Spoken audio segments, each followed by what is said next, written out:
శ్రేయాన్ స్వధర్మో విగుణః పరధర్మాత్ స్వనుష్ఠితాత్ స్వధర్మే నిధనం శ్రేయః పరధర్మో భయావహః. నీ స్వధర్మంలో భాగం ఇది. ఏం చేస్తే సర్వజనామోదయోగ్యకరమైన మార్గం అవుతుందో ఆ పనులు చేస్తున్నావు. ఆ పనులు చేస్తేనే ధర్మం. అలాంటి మార్గంలో నువ్వు నిన్ను కాపాడుకో, నీ కుటుంబాన్ని కాపాడుకో, నీ చుట్టూత వ్యవస్థ కాపాడుకో, నీ ధర్మాన్ని కాపాడుకో. ఇవన్నీ నీ స్వధర్మంలో భాగాలు ఇవి. నేనేమంటానంటే దీనికోసం ఉద్యమాలు చేస్తున్న మహానుభావులు ఉన్నారండి.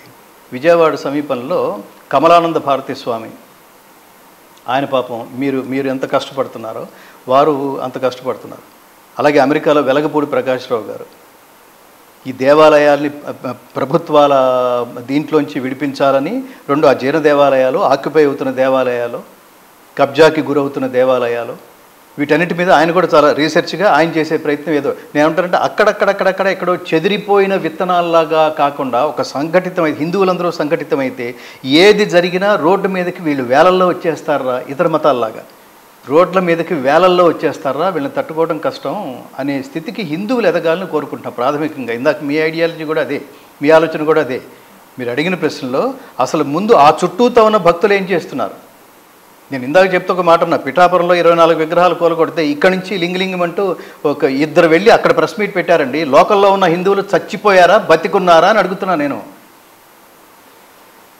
ఇక్కడ వాళ్ళకి దేవుడా, అక్కడ వాళ్ళకి దేవుడా? సర్వత్రా వ్యాపించి ఉన్న దేవుణ్ణి విగ్రహ రూపంలో ప్రాణప్రతిష్ఠ చేసి తద్వారా ఆ శక్తి నుంచి మనం శక్తిని పొంది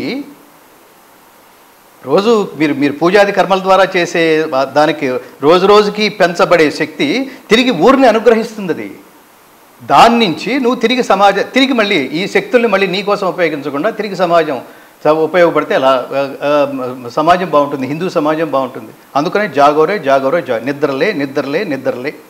ఇది ఒకరిని ఉద్దేశించింది కాదు, ప్రతి హిందువు నిద్ర లేవాల్సిందే.